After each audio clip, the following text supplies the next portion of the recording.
भारते मानवं जन्म प्राप्य भागवतं न यः सूतं पाप पराधीनैर आत्मगता तुतय कृता। पद्म पुराण में भागवतम की महिमा का वर्णन किया गया है। बहुत सुंदर है पद्म पुराण।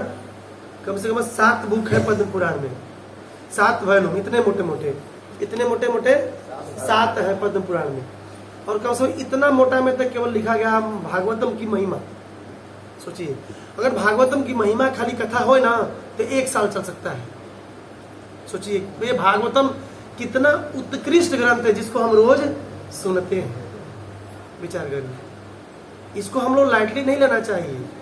भागवतम रियली में बहुत उत्कृष्ट ग्रंथ। कहते हैं कि भारते मानवम जन्म, समझ रहे हैं? भारते मानवम जन्म। भारते मतलब भारत में, मानव मतलब मनुष्य, जन्म मतलब जो भारत में मनुष्य जन्म ले चुका, चाहे लेने वाला है चाहे ले लिया है। क्या? प्राप्य भागवतम न यह, जो भारत में मनुष्य बनकर भागवत का श्रवण नहीं करता, न यह, जो भागवत का श्रवण नाकों से होता है, अच्छा कान से होता है, ओके, कानों से होता है, जो श्रवण नहीं करता है। क्या होता है भाई? पहले लाइन का अर्थ है, भारत में मनुष्य रूपी, मनुष्य का जन्म लेकर के जो व्यक्ति भागवत को नहीं सुनता है, क्या होता है? वेद व्यास जी कह रहे हैं, सूतम पापम, सूतम पापम पराधीनैर। बड़ी सुंदर संस्कृत है। सूतम पापम, सूतम पापम मतलब ऐसे लोग, पराधीनैर, पराधीन मतलब गुलाम है ना, हम पराधीन है। पराधीनैर, र संधि विच्छेद करेंगे तो ह हो जाएगा, पराधीन, पराधीन, ह लग जाएगा। तो ऐसे लोग जो भारत में मनुष्य का जन्म लिए हैं लेकिन भागवत नहीं सुनते हैं, पापों के गुलाम होते हैं। किसे गुलाम होते हैं? पाप के, मतलब पाप कर्म ही करते रहते हैं। फिर आत्मगता तुतय कृता, आत्मगता, आत्मगता, गता मतलब आत्मा की गति नहीं कर पाते हैं, मतलब आत्मा का हनन हो जाता है। हनन समझते हैं? ह न मतलब उसको खत्म, मार देते हैं। विचार करिए, भारत भूमि में जो मनुष्य का जन्म लिया है, यदि वह भागवत का श्रवण नहीं करता है तो वह व्यक्ति क्या कर रहा है? पाप का गुलाम है, पाप का दास है, यानी वह जीवन भर केवल पाप ही करता रहेगा और सीधा पाताल लोक के बगल में नरक जाएगा और अपने आत्मा को मार देगा, खत्म कर देगा। क्योंकि सभी जीवात्मा क्या है? भगवान के अंश, आत्मा ही तो है ना, आत्मा है ना, तो अपने आप को ही मार देगा। समझ लीजिए, हम लोग कितने सौभाग्यशाली है ना प्रभु जी, हरे गोविंद प्रभु, सौभाग्यशाली है ना हम लोग कि जगत गुरु श्रील प्रभुपाद जी की कृपा से कुछ आए या चाहे नहीं आए, लेकिन हम लोग भागवत के श्लोकों का पठन पाठन करते हैं, बोलते हैं। ये केवल बोलने मात्र से और सुनने मात्र से हम अपना हनन नहीं कर सकते। जिसको कुछ नहीं आए, निपढ़ है, गंवार है, कुछ लोग बोलते हैं हमको तो संस्कृत नहीं आता है, कोई बात नहीं, भागवत सुनना ही सबसे बड़ी सेवा है। इस एक्सीलेंट सेवा ही, बोलने से भी ज्यादा सेवा सुनना है। विचार करिए आप, है ना? जैसा सोचिए कितने सौभाग्यशाली हैं कि कृष्णा ने आपको लाके खड़ा कर दिया। मैं तो आपसे प्रेरणा लेता हूं कि इस उम्र में आप भागवत सुनने की इतना ललक है कि प्रभु जी के घर पे गए थे हम लोग, प्रभु जी इतने एक्साइटेड है भक्ति को लेकर के, कभी इनसे मिलिए आप। ये सब कुछ चाहते हैं कि प्रभु जी मैंने बहुत मतलब अपना समय व्यर्थ गंवाया है, अब मुझे मालूम चला है कि असली कार्य क्या होता है। राइट प्रभु जी? विचार करिए। लेकिन अभी भी भगवत धाम प्राप्त कर सकते हैं, स्पीड बढ़ाना पड़ेगा ना। हम लोग पीछे धक्के देंगे धक्का धक्के के ले जाएंगे, बिरजा को पार कर देंगे।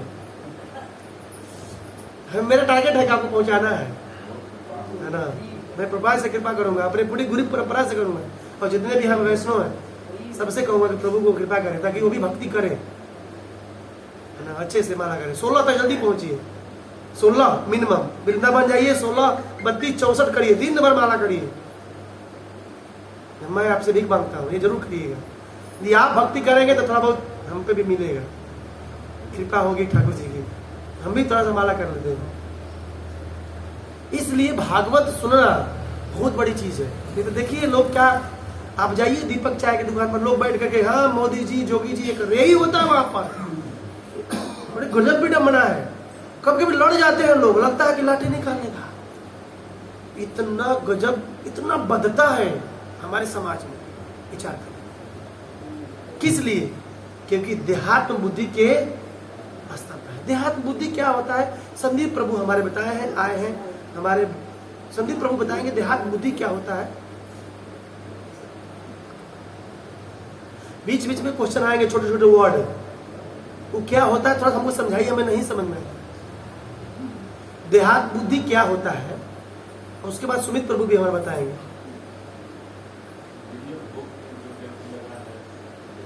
देहात्म बुद्धि, देहात्म बुद्धि मतलब जो इंद्रिय भोग में लगा है। हाँ सही है। हाँ राम जी प्रभु, वाह हरि बोल, बोलिए। जो भगवान 16 जी, जो भगवान से 16 हाथ मुक्त है, विमुक्त, विमुक्त मतलब अलग है।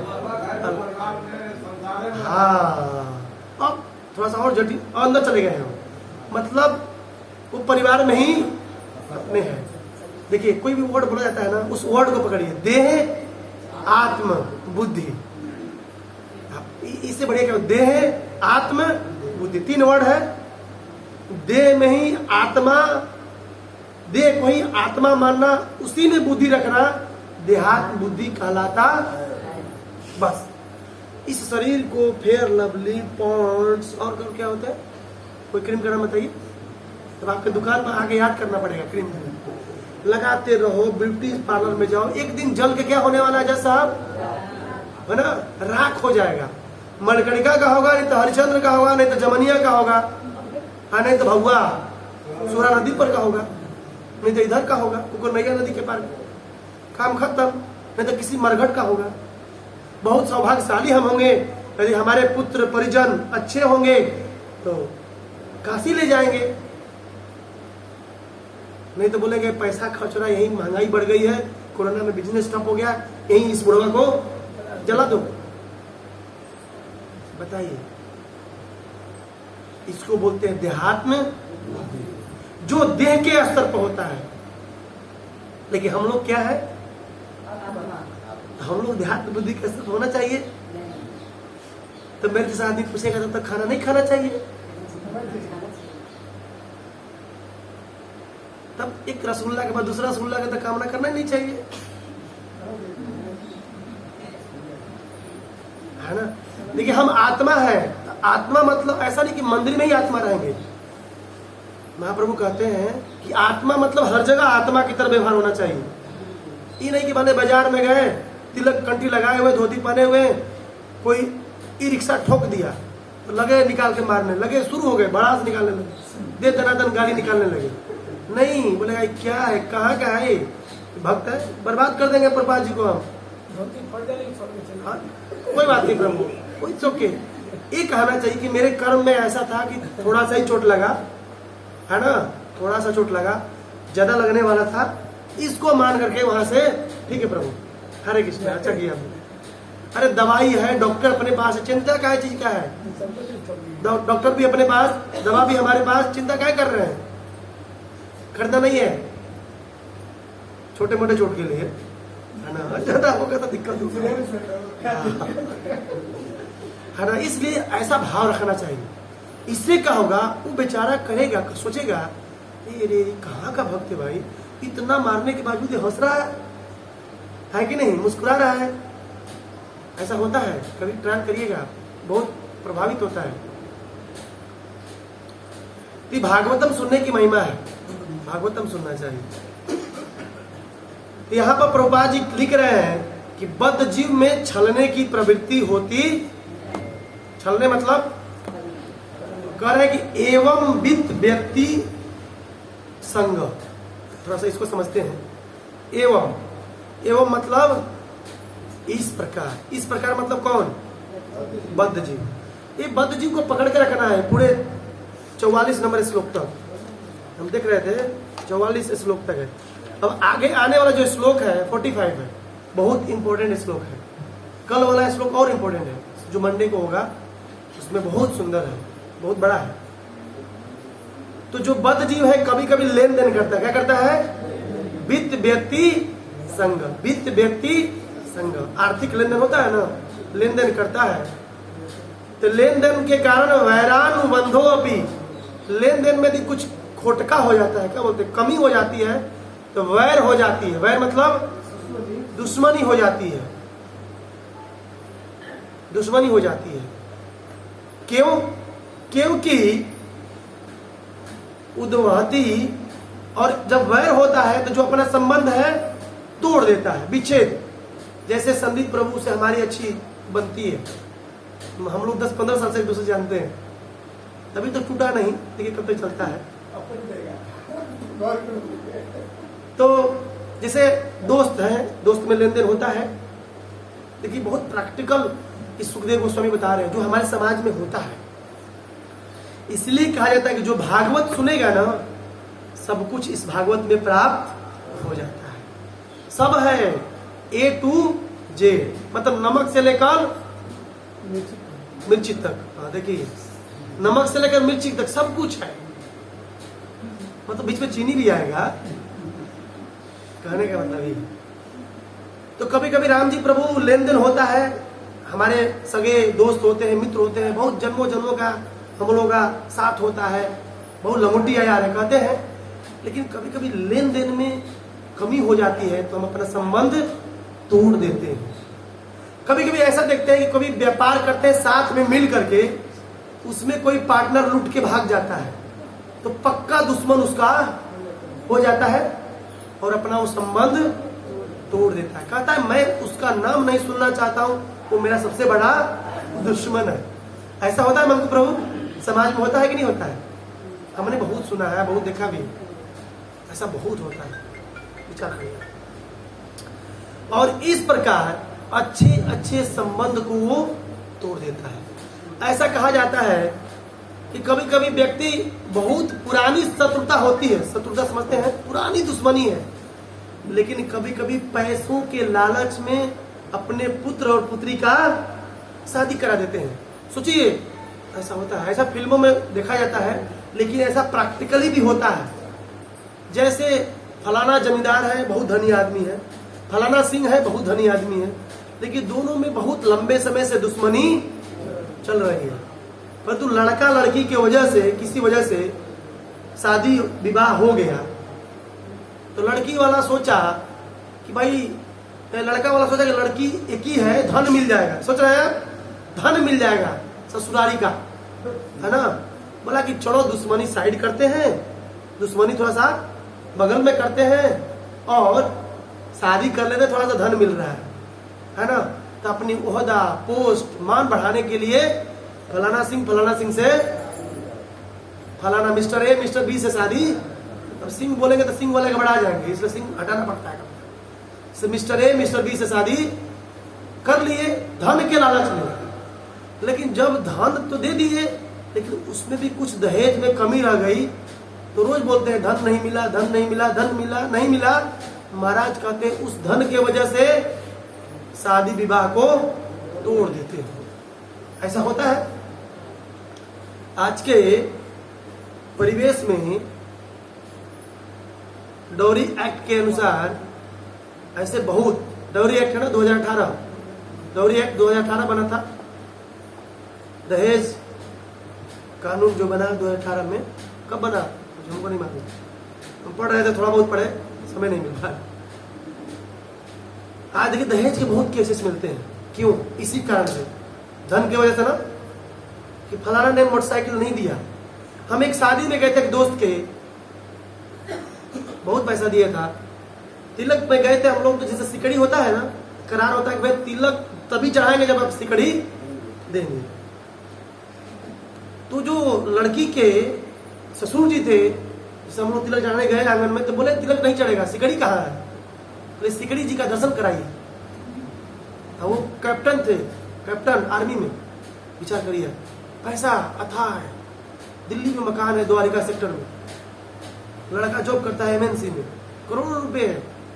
बोले सिकड़ी चाहिए 30,000 की, उस समय 30,000 था, आज से 10 साल पहले। तभी हम तिलक चढ़ाने का अनुमति देंगे, नहीं तो नहीं देंगे। जब तक सिकड़ी बुढ़ऊ को नहीं दिया गया तब तक वो तिलक नहीं चढ़ाएंगे। विचार करिए, मतलब जो कहे आप करिए।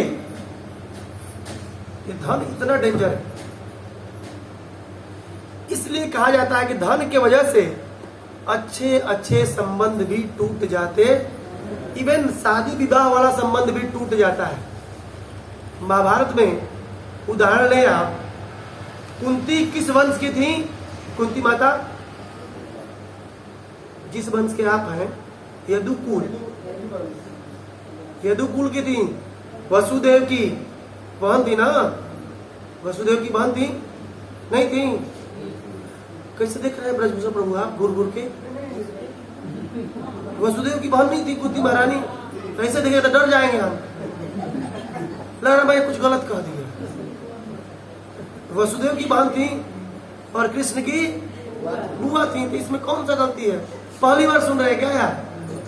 और इसे लग रहा है, देख रहे हैं हमें लगा कुछ गलत कर दिया क्या? देखिए, तो महाभारत में बहुत सुंदर घटना है कि कुंती महारानी यदुकुल की थी। उनकी शादी कहाँ हुआ? पांडव कुरुवंश में, राइट? कुरुवंश में हुआ ना, कौरव भरतवंशी कुरुवंश। और शादी हो गया। बाद में दुर्योधन की जो पुत्री थी उसका नाम था कृष्णा। क्या नाम था? कृष्णा नाम था। क्या नाम था? हरे कृष्णा कृष्णा कृष्णा हरे राम राम राम हरे। आप लोग बिल्कुल महाभारत नहीं पढ़ते हैं। कृष्णा नाम नहीं था, लक्ष्मणा नाम था। क्या नाम था? लक्ष्मणा। अब आपके सामने गलत भी बोलो तब सही मान लोगे। अब कितने आप ब्रह्मभूत हो। लक्ष्मणा नाम था। क्या नाम था? लक्ष्मणा। कृष्णा नाम नहीं था। कृष्णा द्रौपदी का दूसरा नाम कृष्णा है, ठीक है? क्योंकि महाभारत भी पढ़िए, बहुत पंचम वेद है, बड़ी सुंदर श्लोक। तो जो सांबा, सांबा का नाम सुने? सांबा द्वारका के पुत्र थे कृष्ण के। सांबा दुर्योधन की पुत्री का नाम क्या था? लक्ष्मणा को जबरदस्ती क्या कर लिए थे? अपहरण कर लिए थे। आप लोग जानते ही होंगे। तो दुर्योधन गया, सांबा को हरा करके सांबा को बंदी बना लिया, और सांबा को और लक्ष्मणा को लेकर के कहाँ आया? हस्तिनापुर, दिल्ली में। यह खबर किसको चली? दाऊ जी के भैया जी, कृष्ण कन्हैया दाऊ जी के भैया। बोले दाऊ महाराज की, है ना? दाऊ जी वृंदावन में।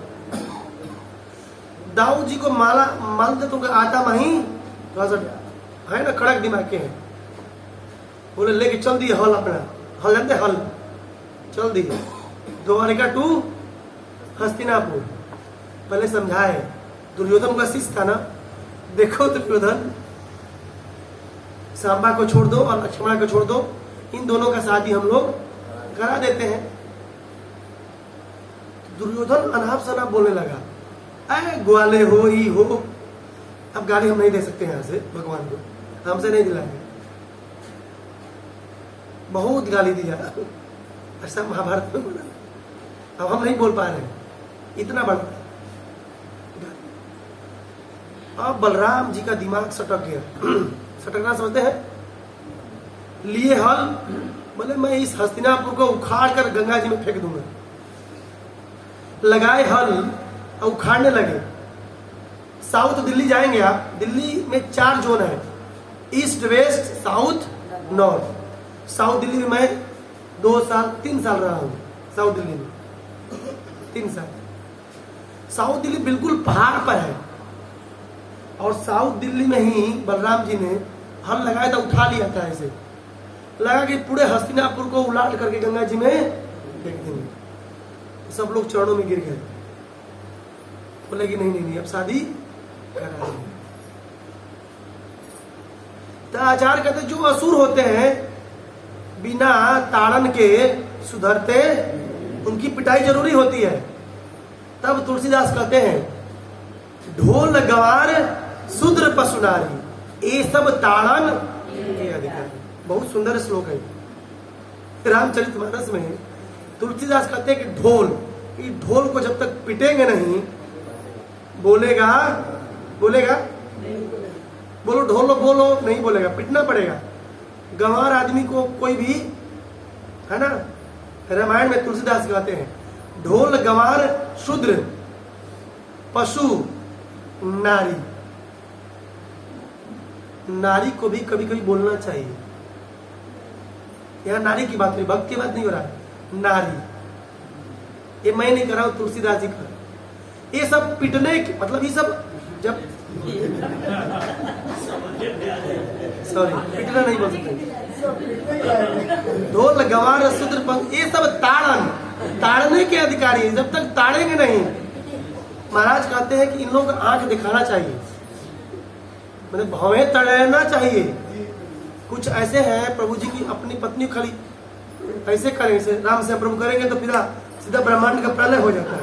वो समझ जाते हैं कि क्या कर रहे हैं प्रभु जी, बस मंदिर चलना है, बस जल्दी चलना है। मैंने एज एग्जाम्पल दिया, समझ जाइए। अब उनको लगा कनेक्शन महाविष्णु की तरफ। तो असुर जो होते हैं ताड़ने के अधिकारी होते हैं। जब तक उनको ताड़ेंगे नहीं, वो सुधरेंगे। तो बलराम जी ने ऐसा किया, तुरंत सुधर गए, तुरंत शादी हो गई। सोच लीजिए। और उसके बाद क्या हुआ कि दुर्योधन के मन में तो खोटका था, जो दुष्ट प्रवृत्ति का था। तो राजा उग्रसेन एक बार अश्वमेघ यज्ञ कर रहे थे। तो अश्वमेघ यज्ञ करने के बाद घोड़ा छोड़ा जाता है। तो दुर्योधन के पास वो घोड़ा आ गया। कहां से? मथुरा टू कहां आ गया? द्वारिका टू चाहे मथुरा टू कहां आ गया? हस्तिनापुर। आने के बाद दुर्योधन ने घोड़ा पकड़ लिया, जबकि संबंधी है, समधि भी है,